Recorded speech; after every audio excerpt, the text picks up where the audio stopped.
ในหมู่เพื่อนทุกคนสำหรับน้องใดที่หากะเรียนภาษาจีนใหม่ๆมื้อนี้จะพาไปเรียนเกี่ยวกับคำศัพท์ง่ายๆแล้วก็พร้อมด้วยประโยคตัวอย่างให้พร้อมโอเคพร้อมแล้วบ่ถ้าพร้อมพวกเราไปเรียนนำกันเลย你好你好สบายดีสวัสดี你好我是学生你好我是学生สบายดีข้อยแม่นนักเรียนสวัสดีฉันเป็นนักเรียน再见再见ลาก่อนลาก่อน明天见再见明天见再见พบกันมื้ออื่นลาก่อนเจอกันพรุ่งนี้ลาก่อน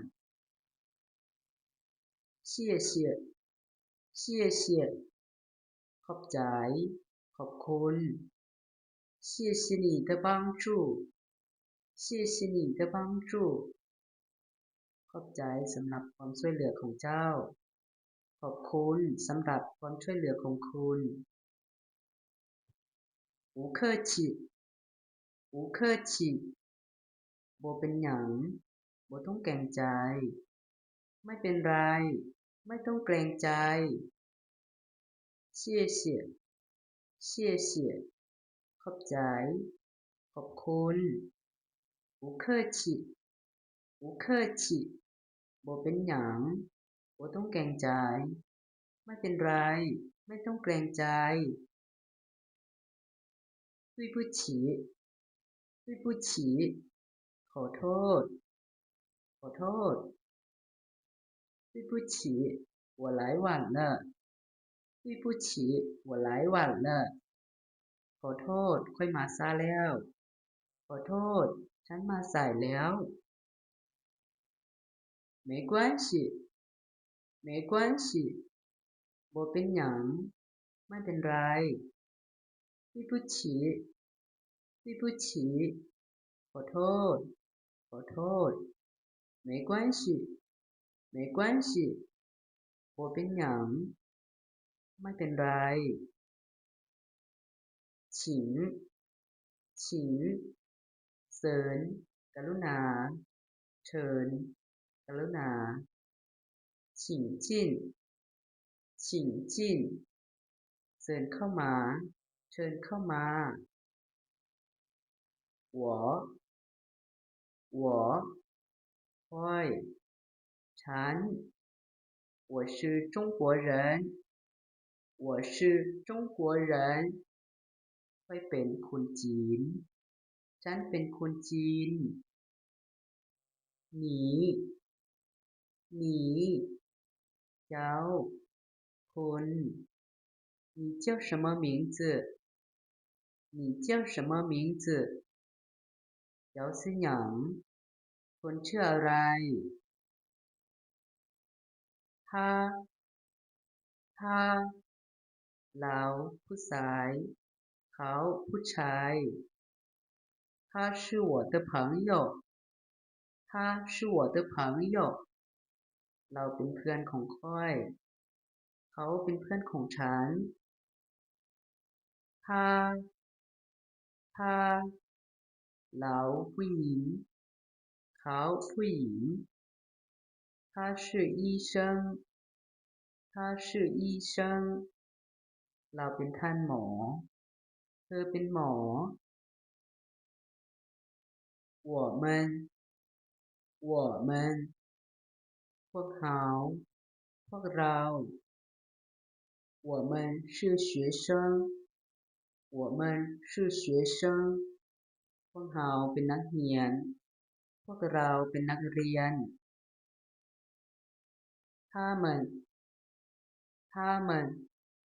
พวกเขาพวกเขา他们是老师他们是老师พวกเขาเป็นอาจารย์พวกเขาเป็นครู学习学习เรียนเรียน我学习汉语我学习汉语ข้อยเรียนภาษาจีนฉันเรียนภาษาจีน看看เบิ่งอ่านดูอ่าน我在看书我在看书ข้อยกำลังอ่านหนังสืออยู่ฉันกำลังอ่านหนังสืออยู่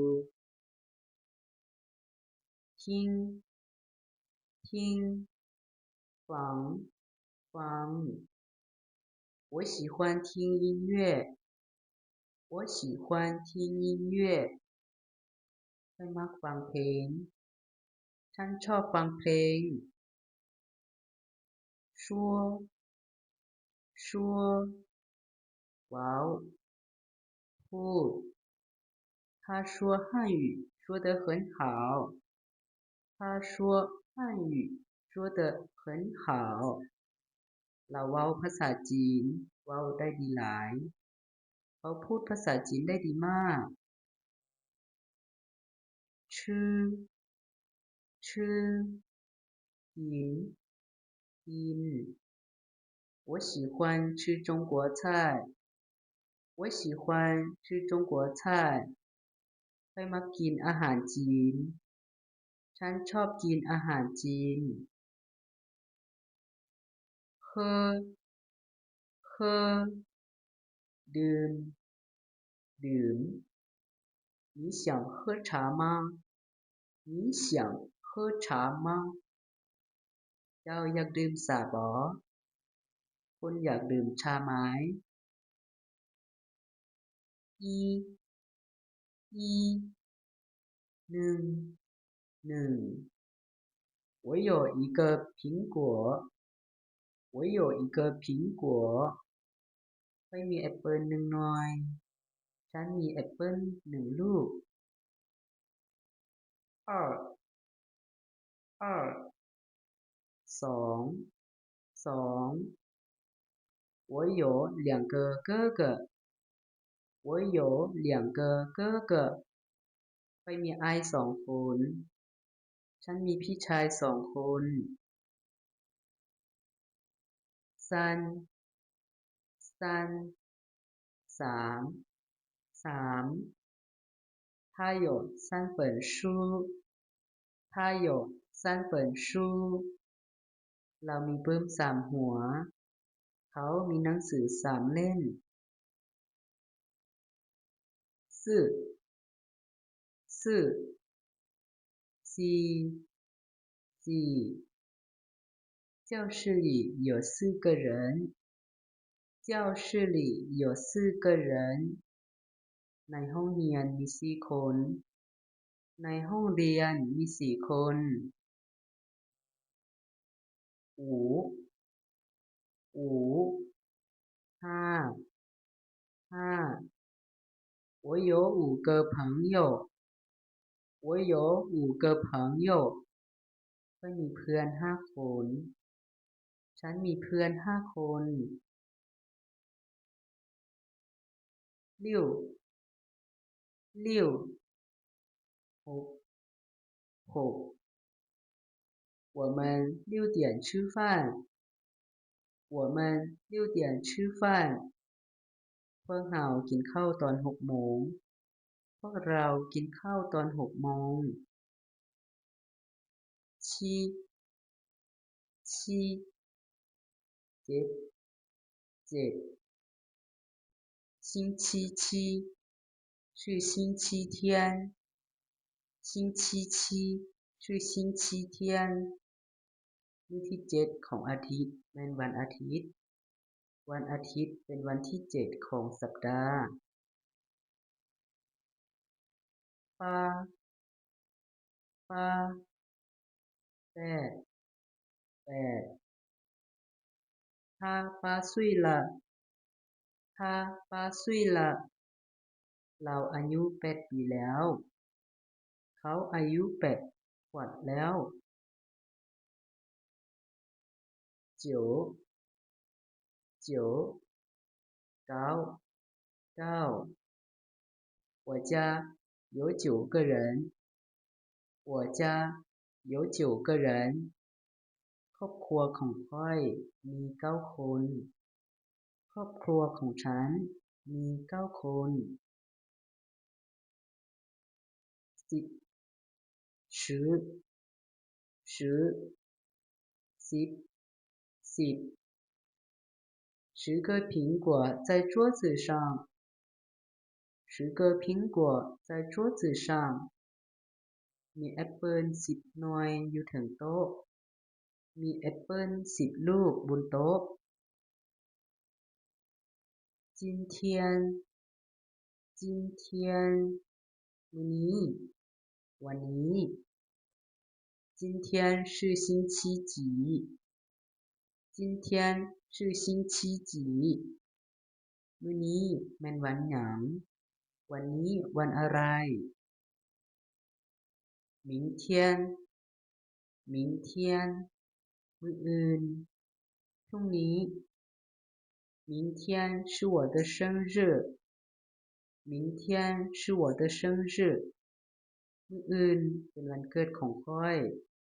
พรุ่งนี้เป็นวันเกิดของฉัน昨天昨天มื้อวานมื้อวาน昨天我去学校了昨天我去学校了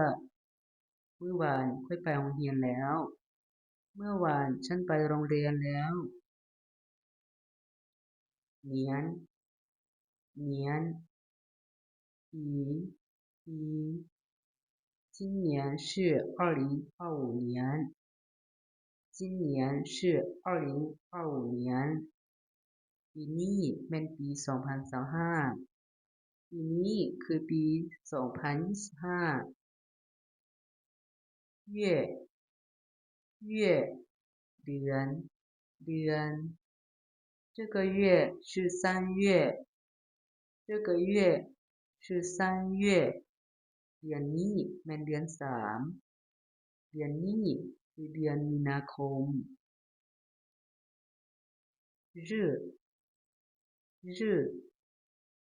วันที่ใช้เป็นทางการวัน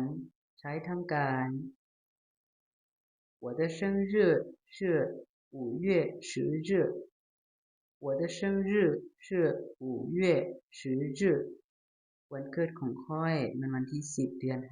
5วันเกิดของฉันคือวันที่10พฤษภาคม